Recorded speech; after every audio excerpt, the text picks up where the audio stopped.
Hey guys, how are we doing? It's Crypto Insight UK here, bringing you back another Ripple XRP video.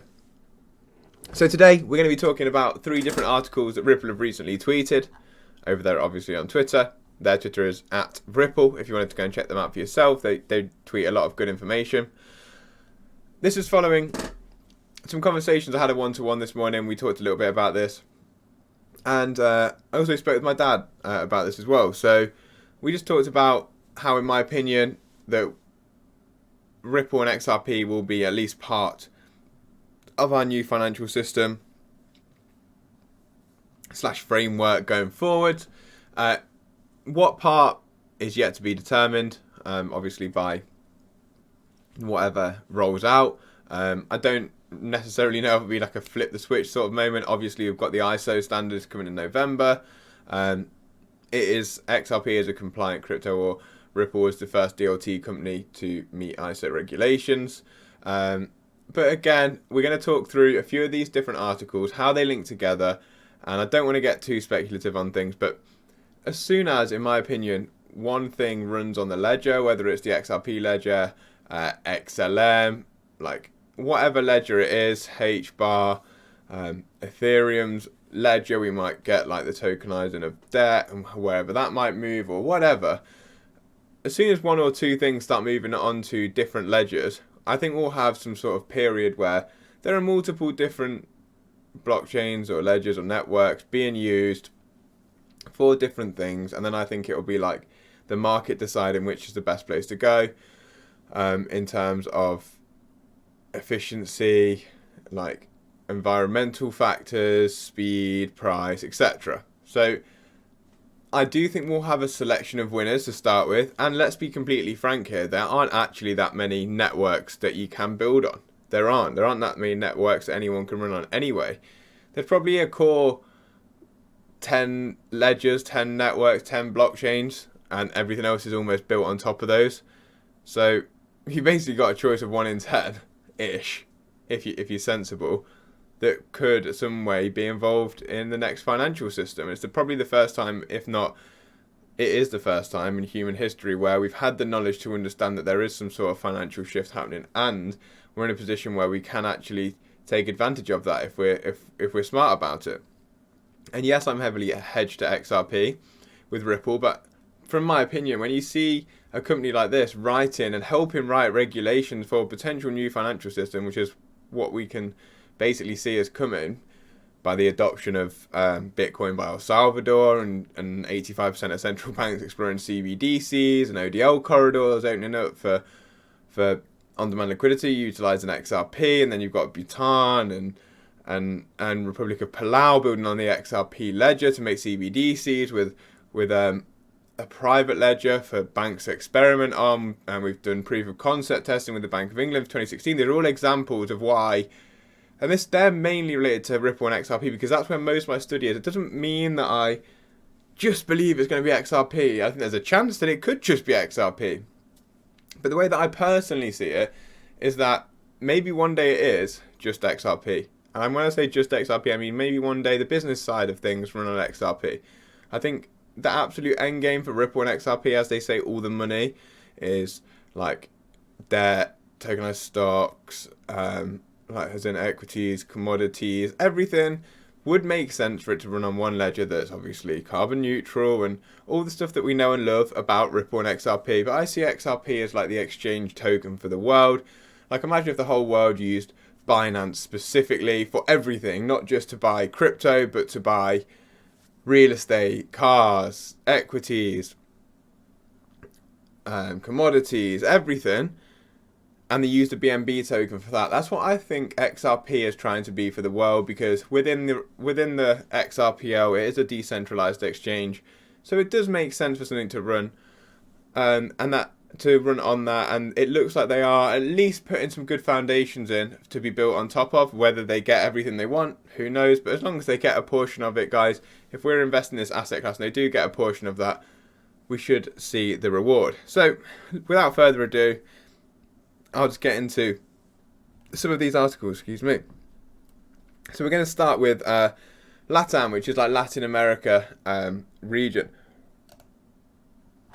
So the title of this article, and I'm going to read through most of it, so this may or may not be your sort of video. But guys, by the way, if you do enjoy this video, please hit that like and subscribe button. I'd really appreciate that. Share it with a friend. It really does help me out. Share it on your social media if you enjoy it. Drop me a comment. I'll try and get back to you. I do try and reply to every comment on my YouTube. But yeah, without further ado, I'm going to get into it, and I hope you enjoy, because this is about us learning together and me sharing my thoughts on something that I do every day and all day. So, LATAM, low interoperability, highlights crypto, big potential. And then what this article is talking about is that across Latin America, the payments landscape is fragmented. Basically, they are struggling because of volatile native fiat currencies against the US dollar. It's hard for them to remit cross borders because of inflation against the US dollar, but also transaction costs. Like, they have to maybe go through 2 or 3 banks that each take a cut for them to send something across border. So let's have a look. At the same time, central banks are becoming more interested in re-examining their relationship with crypto, creating an opening for crypto and blockchain sectors to help bring forth a unified LATAM payment system to make low-cost, faster and more seamless transactions a real possibility. Of course, not all crypto is equal. Using a digital asset that was designed specifically for payments will be key to implementing successful digital payment system. So basically here they're saying that, or they're hinting that XRP would be a great neutral asset for like Central and South America to use to pay across border Latin America. And as I've just talked about then, they're highly reliant on the US dollar. It says here that USD, the reserve currency like Costa Rica and El Salvador, dollars are interchangeably used with the local money, and some businesses actually use USD. There are also various new fintech players in the market that are working to get involved with customer payments. From awareness standpoints, for example, the sponsorship of football clubs across the region by crypto exchanges, which we've seen obviously a lot from the likes of crypto.com, etc. They're really big on marketing, especially in the public sector. It's helping the public to understand how to access crypto. Public adoption and embrace of crypto as an alternative to cash holdings or bank accounts is also gaining popularity in some countries as an easier, less volatile alternative local currency, which is what I talked about a minute ago. In one case, the use of crypto as an alternative to cash is being promoted by the government of El Salvador, where the adoption of Bitcoin as a legal tender is significant. And there are central banks, this is important, like Brazil and Mexico, that have recognized the value and potential of cryptocurrency and have started developing their customers with digital wallets. Developing and providing their customers with digital wallets. So that's big news, guys. Because Brazil is often a leader in Latin America, and before we get into this, do remember, guys, that Brad Garlinghouse did actually go and meet the president of Brazil, I think in 2020. We don't know what he talked about, but it was booked into the president of Brazil's diary that he had a meeting with Brad Garlinghouse. Because Brazil is often a leader in Latin America, in the adoption of new technology, it's worth noting that the country is driving smart and progressive crypto use and regulation. In March 2022, which is obviously last month, Brazil announced that it had selected 9 projects to advance on its quest to develop a central bank digital currency, indicating the real thirst for digital future. Brazil's central bank has also been ahead of the curve in showing public-facing interest in the potential of DeFi, NFTs, and even the metaverse. In terms of consumer adoption, Brazil is seeing crypto trading activity boom, portending a bright crypto future in the region. And then he basically says that KYC and AML for crypto transactions are important as well to help protect the integrity of the financial system. Barriers and challenges to success, because this is quite important actually, because crypto has been perceived as a threat to established banking sector, which has historically controlled the financial markets and influenced regulatory and legal structures in the region. Any major movement toward crypto is likely to encounter some sort of structural resistance. As a payments infrastructure is often dictated by larger banks and their governmental relationships, this can make it difficult for digital banks to compete for a market share on a level playing field. But in fact, we'll describe below how crypto offers all kinds of financial institutions power for new businesses. From a customer's perspective, there is also a disconnect between traditional banking and the use of money for everyday transactions in many LATAM economies. Lower incomes often equate to less acceptance of fee-based banking services, meaning that they would rather go into a shop and pay in cash rather than pay online and incur some sort of percentage fee.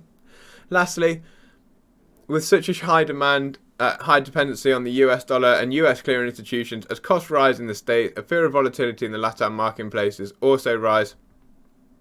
The possibility of insulation from other regions' financial swings underscores a major reason why achieving interoperability across Latin America and avoiding de-risking trend in the US is so critical for the LATAM economy.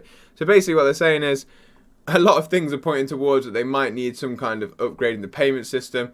People haven't got much cash, so they don't want to be paying any sort of percentages like on cards, so they'd rather pay in cash just to save those extra percentages.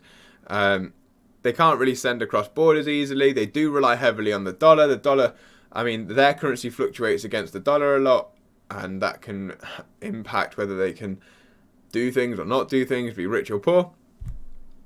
And so this says, then what's next? There's a lucrative opportunity for traditional banks, fintechs, and governments to increase adoption of crypto-forward technology to address the underbanked and fragmented market.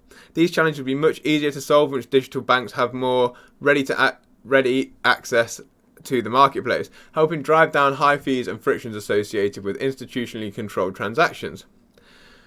This will also help people move away from physical cash into the digital payment space, increasing convenience for consumers and creating new marketplaces for both businesses and banks without heavy reliance on the US traditional banking sector.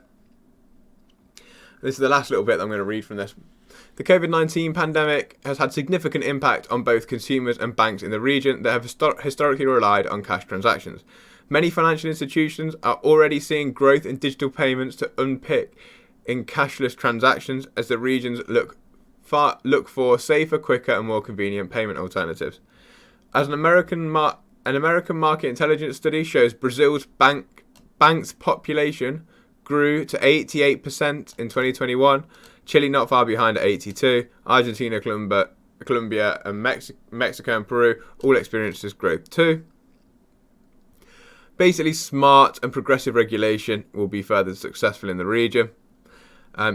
It's a diverse and varied region with both developed and emerging economies breaking into the digital payments landscape to varying degrees. But finding interoperability across the region, Latin America can become more financially independent, more financially attractive to outside investment, and more financially inclusive. So again, they're pushing the narrative that they need to find some sort of interoperability between different banks, and that word interoperability comes up a lot. So it's thrown around with XRP, XLM, QNT, as you guys know. But obviously this is Ripple's specific document. Then we're going to quickly look at, what do we want to look at next?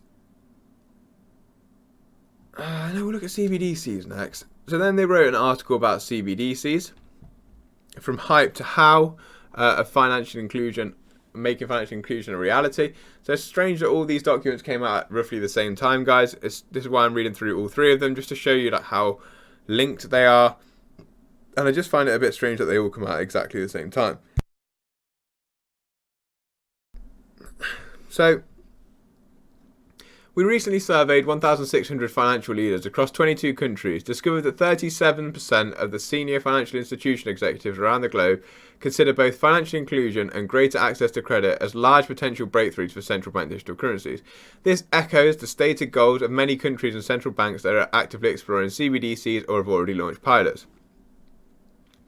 Clearly, CBDCs hold a lot of promise, but to paint a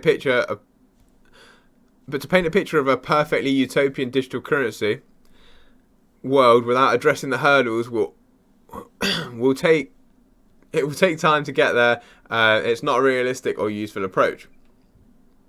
Implementing CBDCs is no small feat, and we'd remiss to talk about them otherwise. That being said, it's important to take a closer look at what real-life use cases, hurdles, and implications will be, not only as individuals but for society as a whole, and how we can work together to take them from hype to reality.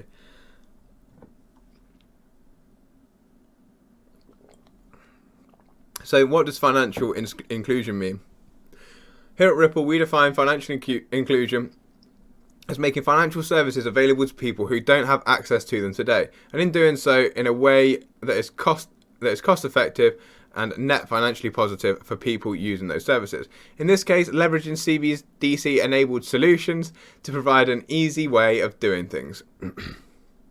This includes even the most basic financial services, e.g. sending money to a friend or family, having a secure place to store your money, etc. Not just for those developing countries, but for those who are more tech savvy, or those who are more tech savvy, but for everyone. So basically what they're saying is CBDCs can help in a lot of different ways. Sending and receiving money, but obviously if you're doing that cross-border, you're going to need a bridge asset, but also having a more secure place to store your money because you'll be able to see everything. It'll be on the blockchain, you can't hack the blockchain, etc, etc, etc. There's a lot to it. So some key takeaways from this article is that they want effective, efficient cross-border payments and remittances, but to do that, they're going to have some sort of monetary cross-border payment. So we're going to have a look at that. We'll read this out, actually. Many countries around the world are making strides towards improving what have historically been inefficient and expensive cross-border payments. One example is the Kingdom of Bhutan and its central bank. The monetary authority, as remittances, e.g. funds sent home from migrant workers, are important components of their economy. The country is now turning to a CBDC solution to lower the cost and time involved in making these payments. They're taking a truly digital first approach to solve these challenges and other parts of their financial inclusion journey. Person-to-person loans, like loaning money to a family member, you're going to probably be able to do that in smart contracts, etc. Establish a credit history, so you'll obviously be able to look through and see what sort of payments people have made and when they've paid off their debts, etc. That'll be a massive bonus of CBDCs. So say like you have a debt, and so let's say you take out a loan and you pay it off on time, it'll be easily provable on the blockchain, because you can just be like, look, I had to pay that loan off in time, and it's proven by the blockchain. It says, across all the use cases, however, there are consistent practical hurdles to solve: education, user experience, identity, offline access, and security. I don't really want to get too deep into the rest of this. Like, we can obviously know that actually this is important. To help overcome this hurdle, that the People's Bank of China improved its app to make it more customer friendly and enable more users in certain regions to sign up and start using digital yuan. China and other regions taken a similar approach that could take it a step further by providing basic in-app education to onboard users, leveraging gamification techniques. One solution that could go a long way in getting consumers to sign up quickly. A play-to-earn model that ensures people know how to use the app or digital wallet before they start handling real money and digital currencies would be one way to ease people in, granting them further access to additional benefits as they go. So they're saying that like user experience is a massive part of this CBDC world. Imagine if everyone goes straight from like using their banking app to using a different app completely, where you can loan, you can do all these like things that people can't really do right now with your NatWest app or your Lloyd's app or your Wells Fargo. I don't know what sort of, or Chase Bank. I don't know what sort of banks there are in America, but they're just ones that come into my head. But they're saying that it's essential that people are educated on it and that they have an easy experience with the apps that they use. They also, they go into that a bit further now, saying that user experience is really important. Mobile users making passwords easy, but also safe and all this sort of stuff. So what's next? In our next post, this is a two-part series. We talk about how financial inclusion is a reality with CBDCs. We'll be looking at 3 other primary hurdles to overcome: identity, offline access, and security. We don't need to go too much further into that. I just think it's interesting the amount they're writing about CBDCs. They're talking about what the barriers are. They're getting this out there to all different like regulators, countries. Everyone who's reading this is going to probably have worked with Ripple in terms of like if they're a financial institution or be looking to work with Ripple. This has got to ring through like competence, awareness of what's needed, and like the ability to not only identify that but tell people how to improve in different spaces. And then finally, this is a very interesting article as well from Ripple. This is from March the 7th. So are we in March now? No, we're in April now. It's just talking about how different sorts of payment facilitators that are out there at the minute, like PayPal, Robinhood, and those and Square, and how liquidity for crypto and crypto specific payment providers can be a solution. A faster solution for different payment needs. Inevitably, the growing popularity of some technology means that companies will begin to receive and disperse crypto over the coming months and years. I think this is going to be more and more, guys, as we see regulation come through from the US, the UK, all these bigger like G7, G20 countries. We're already seeing it. I don't really have to mention it, but like Russia, Ukraine, China, India. All these countries are coming through with some sort of digital framework. Yes, like in the terms of like China, they banned crypto, but they are using a digital yuan. In terms of India, they put like a 15% tax on it. So it's like they're not exactly great, but they will be worked on. And I think that when all countries get to some sort of regulatory understanding, cryptos will thrive. But also what you got to remember is if a country's too neggy on crypto, if they're a democracy, too negative, people just leave that country and go to one that's not. We are in like a borderless world now, so people can easily up and move. So that's something that countries have to take into consideration. You want to bring innovation into your country. If this is going to be the new financial like instrument that we're going to use around the world, you want to be bringing those innovators to your space. Look what America did with the web. Similarly, more financial institutions will explore the question of whether to hold crypto on their balance sheet or adopt crypto-enabled payments. So yeah, I think all countries will do both of those things at some point in the future. Crypto is no more than a new payment system, so we'll see the crypto-enabled payments, and some of the assets like ETH or Bitcoin may be used as store of values or like almost a token to show that they can build on that network, and they should increase in value as institutions get more access to invest into them. So countries who have, again, a diverse portfolio, why wouldn't they get involved in buying some of those assets for their balance sheet? I think it may already be happening, but just we haven't seen whose wallets are whose yet. I think that's very, very likely. Some brands may even begin to use new forms of digital assets, NFTs, CBDCs, to unlock capital and liquidity pools. We know about that, and then we talked about that we need some more regulation, basically. And the key consideration when providing a liquidity provider, and this is one big thing. To maximize these crypto use cases, companies will use enterprise-level liquidity providers, one that can execute real-time trades with a number of requotes or slippage while delivering high-level security and regulatory standards, simplicity of integration, and superior 24/7, 365 uptime. That is massive, guys, because we don't have that at the minute. We don't have that. We have 9 to 5, barring holidays, in different jurisdictions, so no one's market's really open at the same time. It's pretty hard to trade anything from like the LSE to like NYSE, like New York Stock Exchange, to the